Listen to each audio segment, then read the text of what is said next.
and how ill excess in them might make the little children. This argument produced some effect, for henceforth, instead of the fifth comfit, she always told them to hold out their tiny palms, into which she shook either peppermint or ginger lozenges, as a preventive to the dangers that might arise from the previous sale. Altogether, the lozenge trade, conducted on these principles, did not promise to be remunerative, but I was happy to find she had more than £20 during the last year by her sale of tea, and, moreover, that now she was accustomed to it, she did not dislike the employment, which brought her into kindly intercourse with many of the people round about.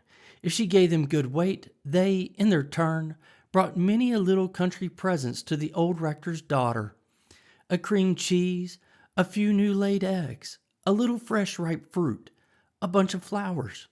The counter was quite loaded with these offerings sometimes, as she told me. As for Cranford in general, it was going on much as usual. The Jamiesons and Hoggins feud still raged, if a feud it could be called, when only one side cared much about it. Mr. and Miss Hoggins were very happy together, and, like most very happy people, quite ready to be friendly. Indeed, Miss Hoggins was really desirous to be restored to Miss Jamieson's good grace, because of the former intimacy.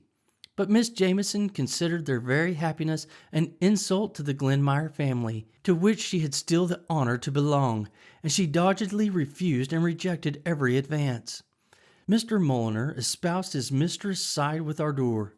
If he saw either Mr. or Miss Hoggins, he would cross the street and appear absorbed in the contemplation of life in general, and his own path in particular, until he had passed them by. Miss Pole used to amuse herself with wondering what in the world Miss Jamieson would do if either she or Mr. Mulliner or any other member of her household was taken ill. She could hardly have the face to call in Mr. Hoggins after the way she had behaved to them. Miss Pole grew quite impatient for some indisposition or accident to befall Mrs. Jamieson or her dependents, in order that Cranford might see how she would act under the perplexing circumstances. Martha was beginning to go about again, and I had already fixed a limit, not very far distant, to my visit, when one afternoon, as I was sitting in the shop parlor with Miss Matty, I remember the weather was colder now than it had been in May, 3 weeks before, and we had a fire and kept the door fully closed.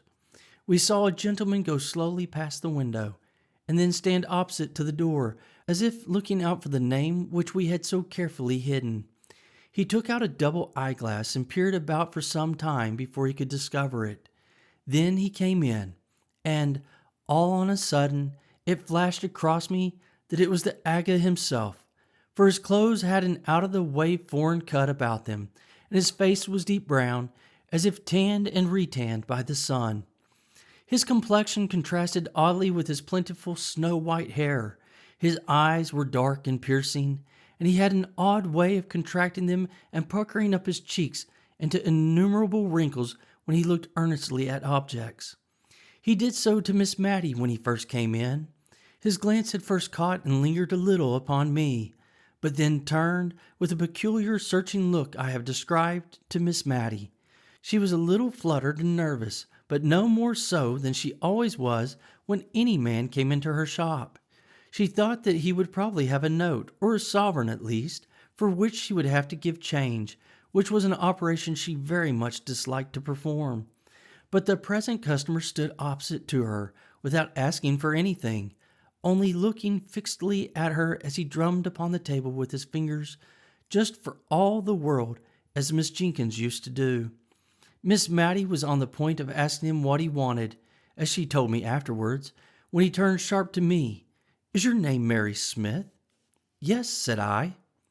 All my doubts as to his identity were set at rest, and I only wondered what he would say or do next, and how Miss Matty would stand the joyful shock of what he had to reveal.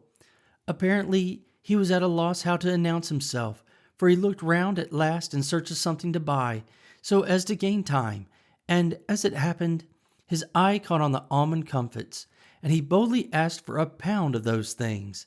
I doubt if Miss Matty had a whole pound in the shop, and besides the unusual magnitude of the order, she was distressed with the idea of the indigestion they would produce, taken in such unlimited quantities. She looked up to remonstrate. Something of tender relaxation in his face struck home to her heart. She said, "It is, oh, sir, can you be Peter?" and trembled from head to foot. In a moment he was round the table and had her in his arms, sobbing the tearless cries of old age. I brought her a glass of wine, for indeed her color had changed so as to alarm me and Mr. Peter too. He kept saying, "I have been too sudden for you, Matty. I have, my little girl." I proposed that she should go at once up into the drawing-room and lie down on the sofa there. She looked wistfully at her brother, whose hand she had held tight, even when nearly fainting. But on his assuring her that he would not leave her, she allowed him to carry her upstairs. I thought that the best I could do was to run and put the kettle on the fire for early tea, and then to attend to the shop, leaving the brother and sister to exchange some of the many thousand things they must have to say. I had also to break the news to Martha, who received it with a burst of tears which nearly infected me. She kept recovering herself to ask if I was sure it was indeed Miss Matty's brother, for I had mentioned that he had gray hair, and she had always heard that he was a very handsome young man. Something of the same kind perplexed Miss Matty at tea time, when she was installed in the great easy-chair opposite to Mr. Jenkins in order to gaze her fill. She could hardly drink for looking at him. As for eating, that was out of the question. "I suppose hot climates age people very quickly," said she, almost to herself. "When you left Cranford, you had not a gray hair in your head." "But how many years ago is that?" said Mr. Peter, smiling. "Ah, true. Yes, I suppose you and I are getting old. But still I did not think we were so very old. But white hair is very becoming to you, Peter," she continued, a little afraid lest she had hurt him by revealing how his appearance had impressed her. "I suppose I forgot dates too, Matty, for what do you think I have brought for you from India? I have an Indian muslin gown and a pearl necklace for you somewhere in my chest at Portsmouth." He smiled as if amused at the idea of the incongruity of his presence with the appearance of his sister, but this did not strike her all at once, while the elegance of the articles did. I could see that for a moment her imagination dwelt complacently on the idea of herself thus attired, and instinctively she put her hand up to her throat, that little delicate throat, which, as Miss Pole had told me, had been one of her youthful charms. But the hand met the touch of folds of soft muslin in which she was always swathed up to her chin, and the sensation recalled a sense of the unsuitableness of a pearl necklace to her age. She said, "I'm afraid I'm too old, but it was very kind of you to think of it. They are just what I should have liked years ago, when I was young." "So I thought, my little Matty. I remembered your taste. They were so like my dear mother's."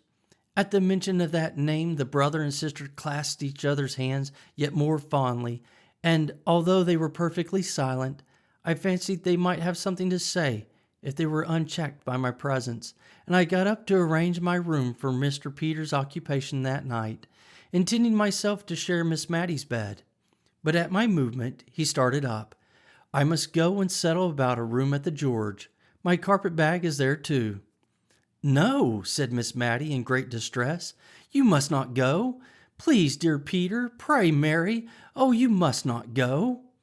She was so much agitated that we both promised everything she wished.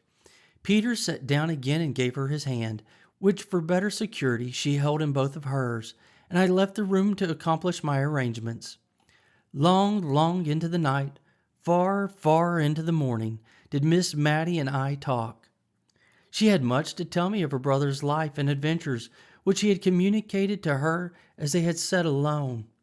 She said all was thoroughly clear to her, but I never quite understood the whole story, and when in after days I lost my awe of Mr. Peter enough to question him myself, he laughed at my curiosity and told me stories that sounded so very much like Baron Munchausen's that I was sure he was making fun of me.